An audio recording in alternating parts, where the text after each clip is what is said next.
You are walking through tall grass, and you do not see it. You feel it first, a sharp, sudden sting on your ankle, like a needle made of fire.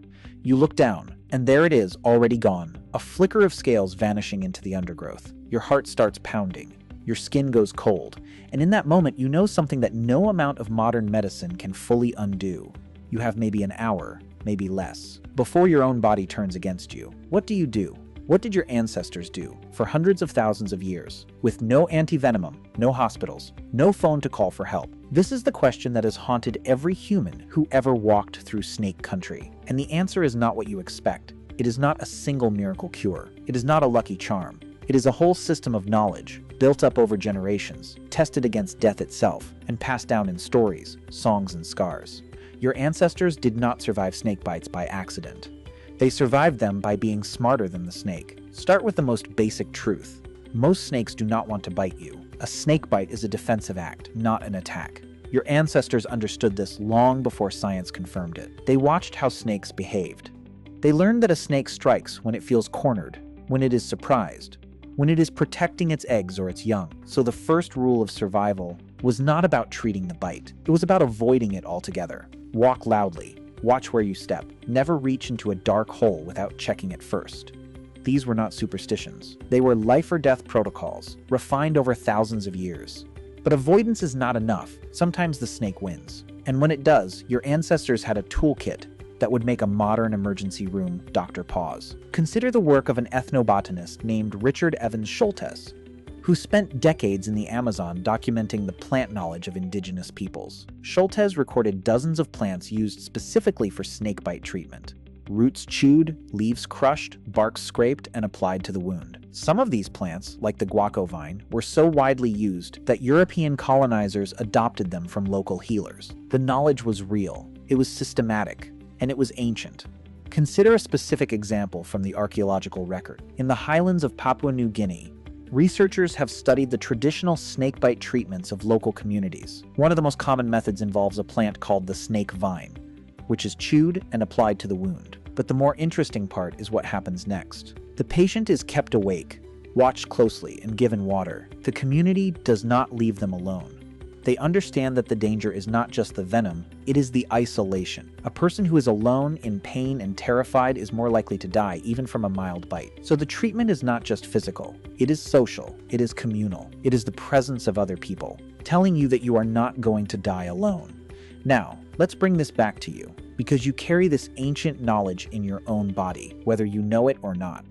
When you feel a sudden pain and your first instinct is to freeze, that is not weakness. That is your ancestral brain, millions of years old, telling you to stop moving so the venom does not spread. When you feel the urge to stay calm, to breathe slowly, to assess the situation before acting, that is the same survival logic that kept your ancestors alive in snake country. The fear you feel is not a bug, it is a feature. It is the accumulated wisdom of every human who ever survived a bite long enough to pass on their genes. But there is one more layer to this story, and it is the most important one. Your ancestors did not just survive snake bites. They learned to live with snakes. They learned to read the landscape, to know where snakes hide, when they are active, and how to avoid them. They learned to respect the snake, not as an enemy to be destroyed, but as a part of the world that demanded caution. This respect is visible in the art and mythology of ancient cultures. The snake appears in the oldest cave paintings, in the earliest myths, in the symbols of healing and rebirth. The snake is not just a threat. It is a teacher. It is a reminder that the world is full of things that can hurt you, and that the only way to survive is to pay attention. There is a deeper layer to this ancient knowledge that most people never consider. It is not just about what your ancestors knew. It is about how they stored that knowledge, generation after generation, without a single written word. Think about the sheer volume of information required to survive in snake country. You need to know which snakes are dangerous and which are harmless. You need to know where each species lives, when it is active, and what it eats. You need to know which plants work as treatments and which are useless or even poisonous. You need to know how to apply those plants, in what form, in what quantity, and at what stage of the bite. That is not a single fact. That is an encyclopedia, carried entirely in human memory. How did they do it?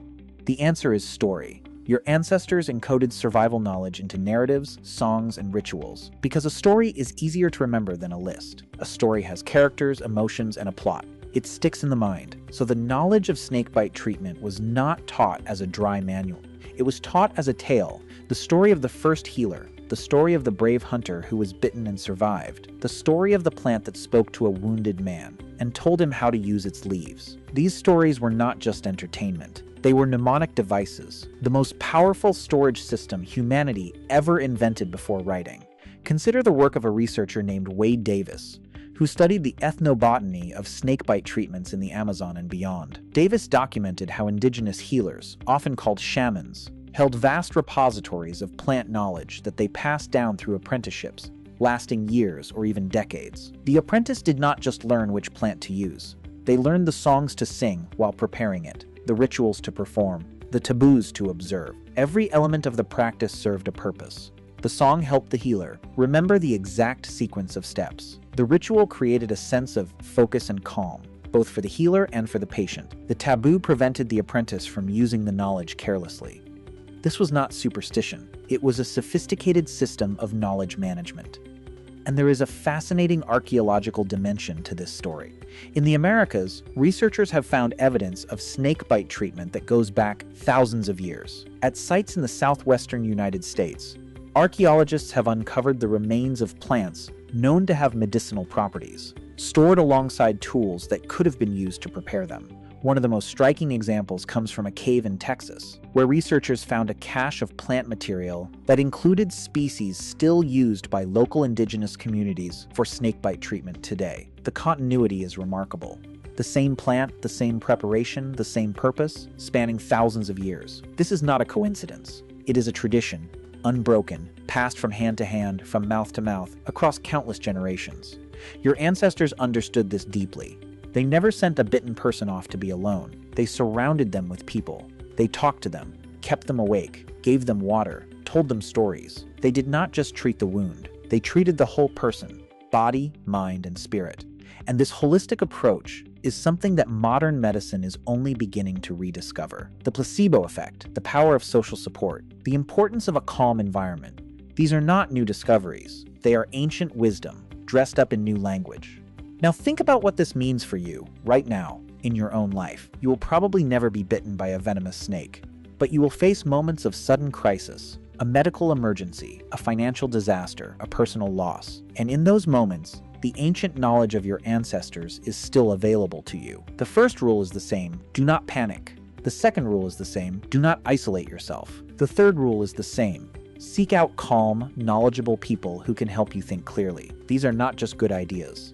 They are survival strategies, refined over hundreds of thousands of years, tested against the harshest conditions the world has ever offered. There is one more piece of this puzzle that deserves attention.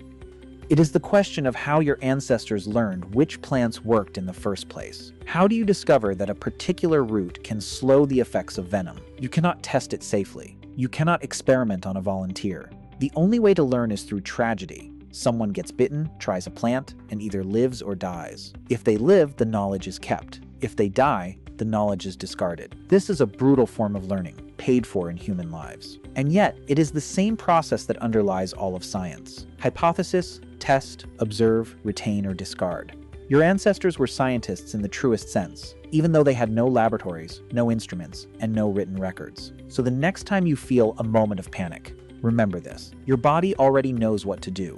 Your ancestors spent millennia perfecting that knowledge. The stillness you feel, the urge to breathe slowly, the instinct to seek out other people.